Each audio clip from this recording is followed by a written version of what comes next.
I want to talk about Shohei some more. But I want to do it with the good people over at MLB the Show. Ramone Russell, who, when you think MLB the Show, I think of him. He's a spokesperson. He's everywhere.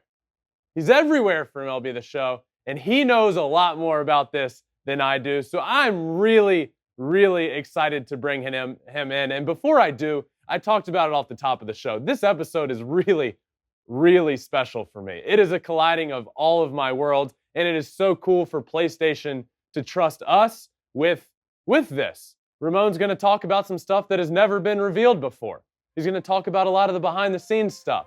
So it's a really cool colliding of my world. Shohei Ohtani, MLB the Show, PlayStation, and Flippin Bats. So let's get to it right now and welcome in Ramone Russell. Product development, communications, and brand strategist for MLB the Show. Ramone, I am so excited to have you, man. But first, before we get into anything, my producer told me that there is a video that he wants us to watch together that I have not seen. So let's watch this trailer together. I don't know what I'm about to see, but let's do it. There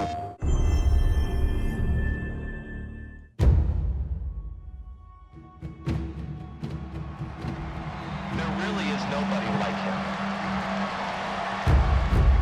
I think he's redefining what's kind of possible on a baseball field. There's always that baseball adage, right? Baseball is a game of failure. What if it's not?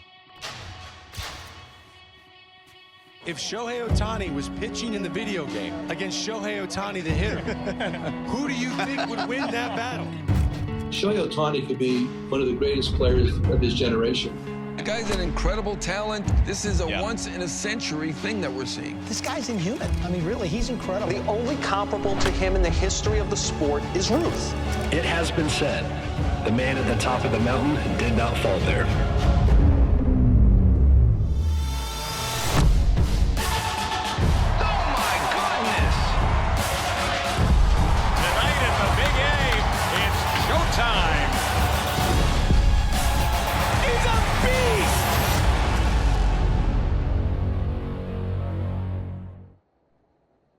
Oh my gosh, that is sick.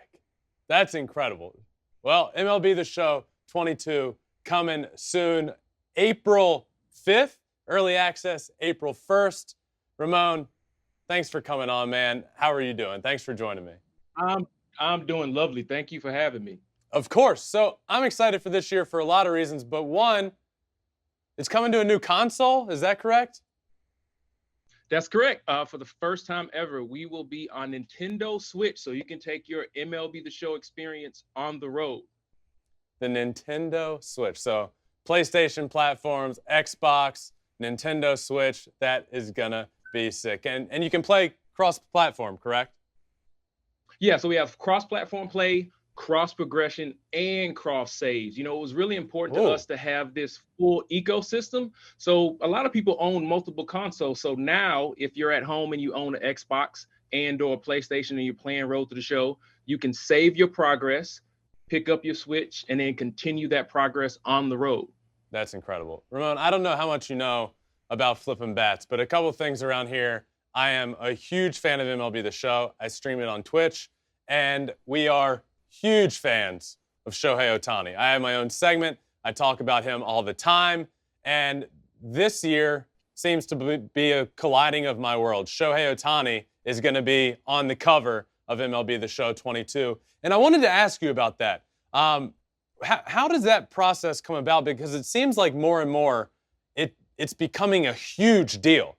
And over the last couple of years, it has been a really, really big deal. This year, it was revealed in Times Square. It's Shohei Ohtani. So what is this process like for you guys picking the cover athlete of the show? Right. So that that process has stayed the same, you know, for quite a few years now. And it goes back to this saying that our brand manager, Todd, has. Every time he's looking for a cover athlete, we're always trying to figure out, like, who has one of the most interesting and compelling stories that we can tell and kind of focus on for that year. And every year is different. Every year presents different challenges. Some years are easier than others. This year being one of those. You know, it was a no-brainer this year to put Shohei Ohtani on the cover. That's awesome. So that's why I was going to ask, why is Shohei on this year's cover? And it's because his story is so easy to tell. Yeah. Around maybe a little bit before the All-Star break, I think our conversations about Shohei being on the cover became louder and louder. And then pretty much by the All-Star break, we were pretty locked in. Like, it had to be him. What he did last year and what he may do again, like, we've never seen it before. Like, he's a legit threat on the plate, and he's a legit starting ace, which we just haven't seen before. And that's so difficult to do. And, you know, working with Sho, one of the first things we learned was he takes his craft incredibly serious. He does not mess around. You know, the quote at the end of Defining a Legend about the man on top of the mountain did not fall there. We put that in there specifically for Shohei. He may seem like an overnight success to a lot of us over here in the States, but this is a story that he's been writing since he was in high school in Japan. We're just now learning about it.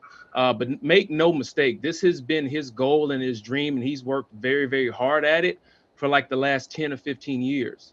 That's so cool. I have to ask, what was the experience like getting to meet him, getting to shake his hand, getting to be around him? Because I was at the All-Star game for 30 seconds, and even I got the feeling then that he is larger than life, it seems. And I wonder if that was your takeaway as well.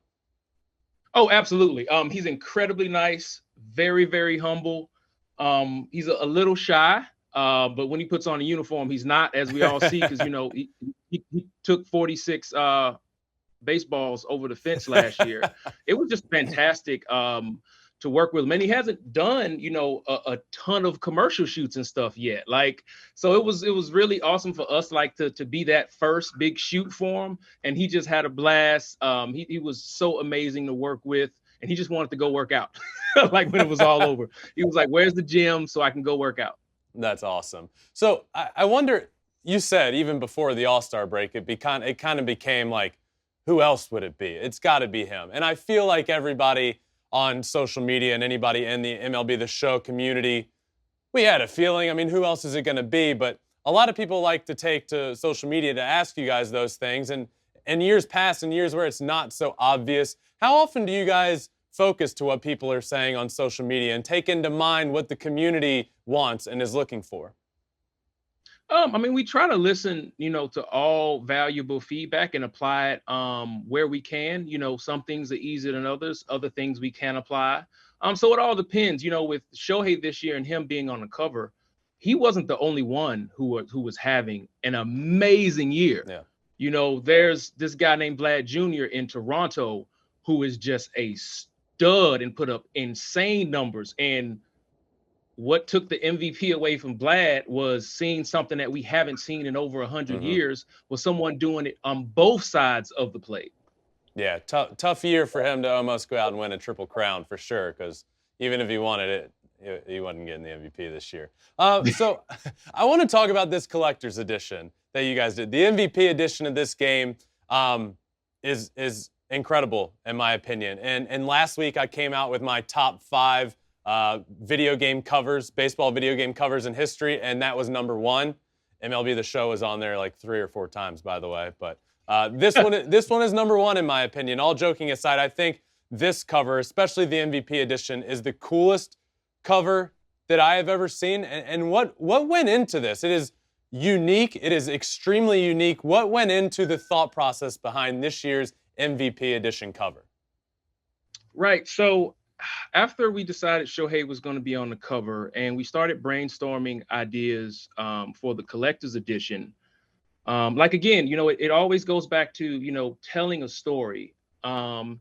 And we learned, and I knew for a while, that Shohei has an affinity for manga. And not only is he a really big fan of manga, it's actually influenced his playing career. There was a manga that he read in high school that made him want to be a better baseball player, that made him really want to focus on being a two-way player. And we thought, you know, is there any way, you know, we can tap in to that and his Japanese heritage and manga and anime in a way that's also very respectful So it's not something that we took lightly. You know, we reached out to our manga and anime expert here at PlayStation, Brent Gutierrez. We made sure that we reached out to our employee resource groups for Asian and Pacific Islanders to make sure that if we did this, we were going to do it the right way. Because we wanted to make sure we were very culturally sensitive when we decided to do this anime cover to avoid being culturally insensitive. So it was something that we took, you know, to heart. And then we found an amazing artist to work on the cover, Takashi Okazaki. And turns out he's a big Shohei fan. So it was a match made in heaven. And how that process kind of worked was we created a very brief vision document for Takashi. It was like, you know, we really love your art style. We want this cover to be gritty, but also inviting because we're an E for all game, you know.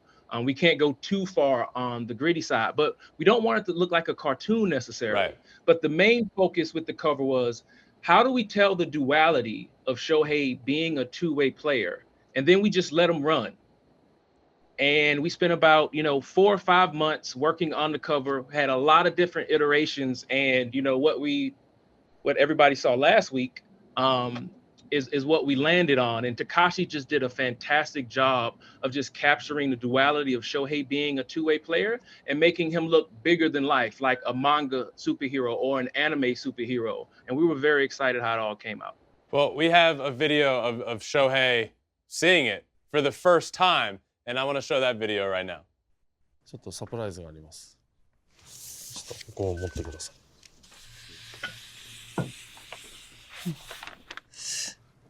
かっこいいですね。まあテーマはもちろん二刀流なので、バッターとピッチャー両方できるって、それはしっかり描けてますか？そうですね。あとはなんか侍っぽくなってるので、日本っぽいなっていう。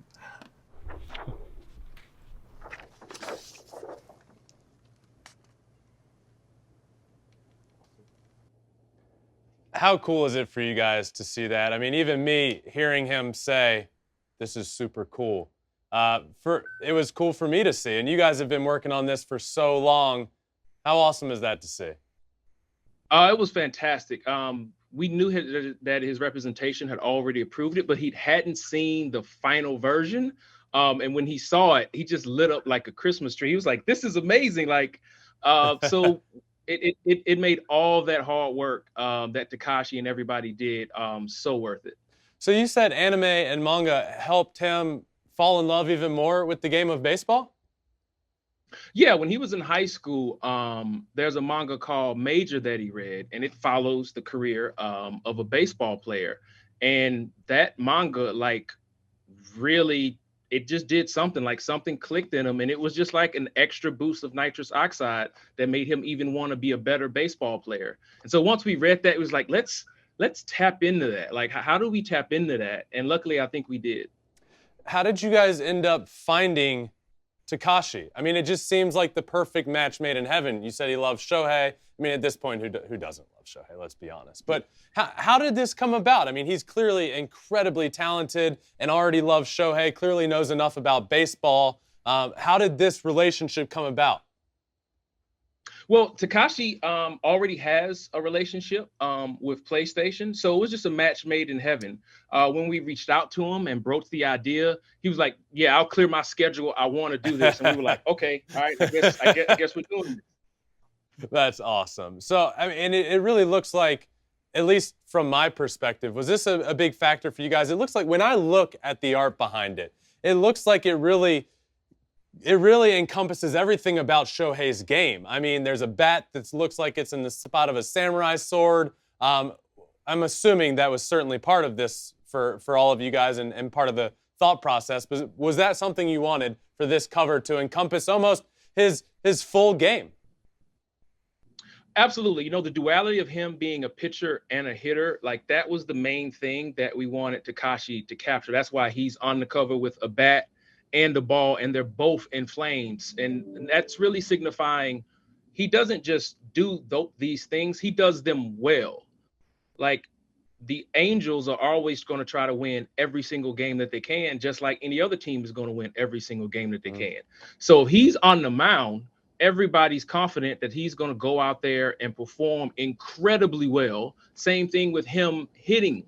And we've just never seen anything like that, and never seen it done to a level that Shohei was able to do it to.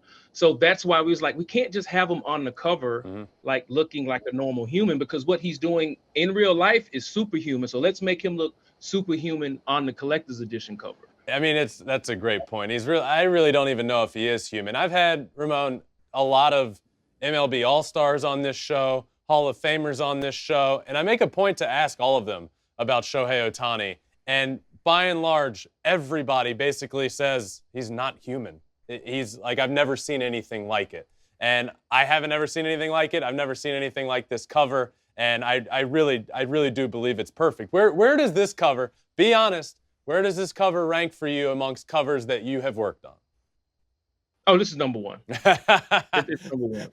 It's number one. Yeah. Going back at the All-Star break, when these ideas started floating around to where we landed, I don't think it could have came out better. So this is definitely, you know, my favorite cover, and we're really happy that of the how positive people have received it. Yeah, that's what I was going to ask you. I mean, it's very hard in this day and age to put something out there, and it seems everybody loves it. So you guys released that cover, and the reaction on social media was by and large blown away. And I mean, how cool is that for you, the entire team, to see the reaction that social media had when you released something that you're so proud of? I think for us, it was more confirmation because we put the work in. We didn't take it lightly because as soon as we said to ourselves, we're going to do a manga cover and really tap into Shohei's Japanese heritage, we knew there were some very clear boxes we needed to check. We wanted to make sure that we didn't do anything that was culturally insensitive.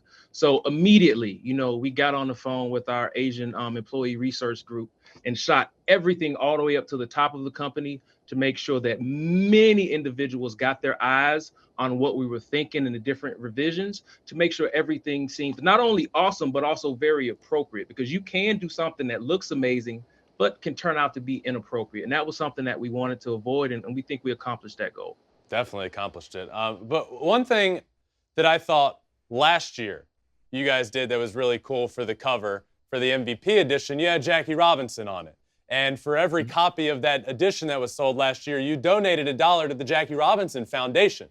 I was blown away by that. This year, it's not Jackie Robinson, it's Shohei Ohtani on that cover. Is there anything you guys are going to do this year with that cover?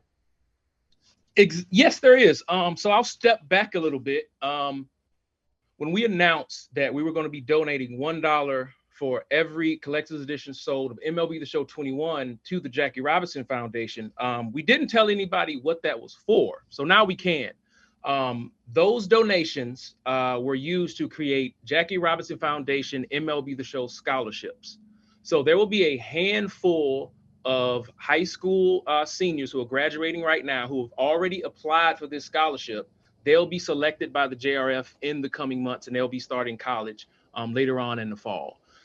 We created a brand new scholarship in tandem with the Jackie Robinson Foundation. This scholarship is all about tech and the video game industry. What's really important to Sony Interactive Entertainment and our diversity, equity, and inclusion group is we need way more minority talent in tech, and we're no different. And so there are many different ways to attack that issue. And one of the ways to attack that issue is to try to grow and cultivate your own talent. And that's what this scholarship allows us to do. We're going to have a handful of students who are going to some of the best colleges in America, and all of their mentorships, they will be here from PlayStation employees. And on their junior and senior years, they'll be interning at the San Diego studio, learning how to make video games.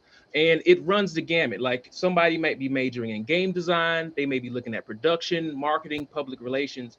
It doesn't matter. We just need and want more minority talent working at PlayStation. This is one of the ways that we're hopefully going to be able to accomplish that goal. And that's incredible. That is really, really cool. So I just want to clarify, that is for every MVP and deluxe edition sold in the United States? Yes. So last year's program, that money has already funded these scholarships. It's funded the internships because these will be paid internships. And all of our Jackie Robinson scholars will have mentorships, and their mentors will be various people working at the San Diego studio. Okay.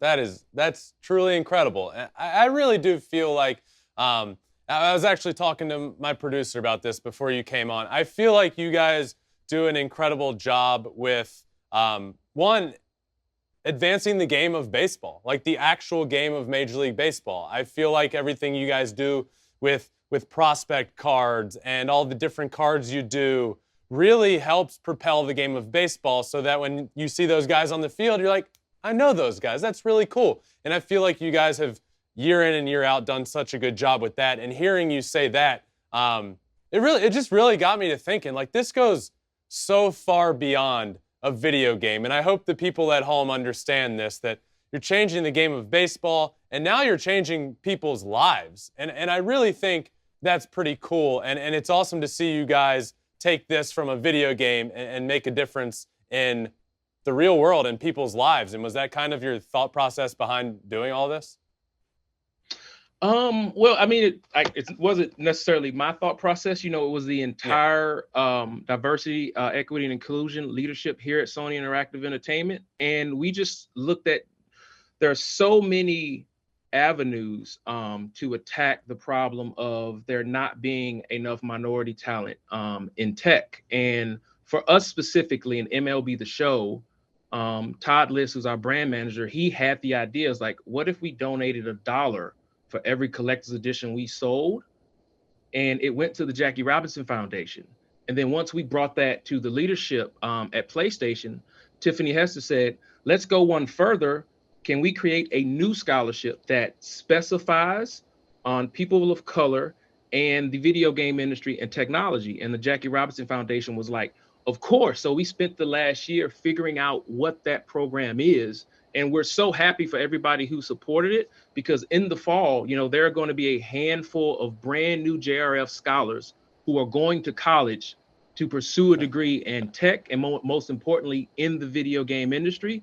And we're going to follow those individuals throughout their entire years in college. And they're going to be coming here at the studio doing their internships, their junior and senior years, because we're trying to give them all of the tools they possibly can, because we want to hire them. Once they graduate, they're going to be some top level talent, and we want them working, if not at the San Diego studio, maybe they go work at another PlayStation studio. And generating economic wealth and empowerment for communities of color is one of the things that the diversity and inclusion group is really looking at as it pertains to PlayStation and tech. What are the things in the programs that we can institute to do our part to generate long-lasting generational change? Yeah, that's awesome. One thing that I think you guys do is, and I've played sports games my whole life, and I've said this a lot, I truly believe MLB The Show is the best of the bunch with sports games. I feel like the attention to detail, and this is coming from somebody that played the game up until 2 years ago. I played it professionally, and even it's very hard to play a video game when you've played that sport and think, wow, this is pretty realistic. And there's times where I'm playing and I'm like, man, this might be harder than it was in real life. When you get up on Legend, it's pretty difficult. But I feel like year in and year out, you guys do things to change the game. You don't take a good product and just keep it going. Year in and year out, you make really important changes, I feel like, and it's awesome to see. And what I want to know is, this year, we're heading towards MLB The Show 22 with Shohei on the cover. What is something that we can look forward to in this year's game that we may not have gotten in the past? One, we're on Nintendo Switch, huge undertaking, and that's something that we did as a development team. That's hard work that our programming team, our engineering team, our art team, that's a project that they took on. Last year we went from just being on PlayStation 4 to shipping on PlayStation 4, PlayStation 5, Xbox One, and Xbox Series X/S. And now we're introducing Nintendo Switch. And on top of that, cross-platform integration with your saves, cross-platform play, cross-platform progression, having that ecosystem that just works was one of our major priorities. So that's what you're going to see from us, as you see every single year. We can't work on every area. You know, we can't put in every single feature that people ask for, but it's never for a lack of effort. And everybody here who works on the game, we love and bleed baseball. If you walk around the studio, for the people that are here, everybody's got baseball on their TVs. Like, we're always talking baseball. We're always trying to figure out how can we better replicate the sport while at the same time make it more accessible and make it fun for everybody.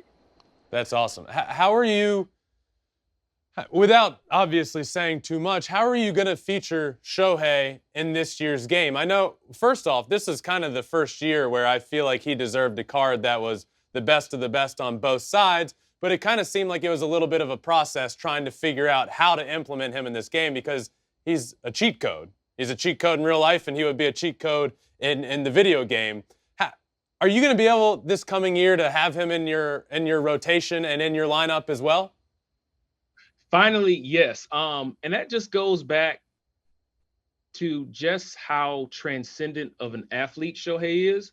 When you have somebody who comes along and you have to rewrite code to get him to work in the game properly. And it's a multi-year process, because the game has no idea. Like, what is a two-way player? You either pitch or you hit. You know, you don't cross those paths. You're either a hitter in the code or you're a pitcher in the code. You're not both. So we had to rewrite tons of lines of new code to get Shohei to actually be usable in the game. And finally, in MLB the Show 22, you will be able to use him the exact same way the Angels use him.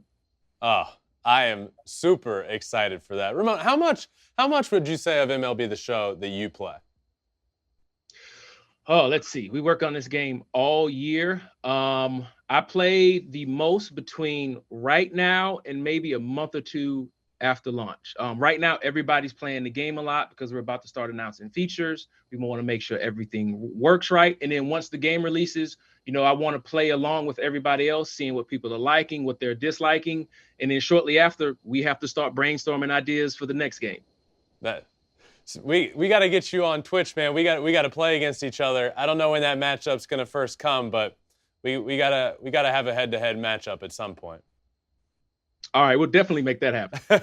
Hey, before I wanted to ask you, because it seems like I see your Twitter feed blowing up about things all the time. So my question is, how many messages would you say you get if somebody's team even makes an error in the field? How many messages do you get in a week of people saying, Ramone, fix this, my player made an error?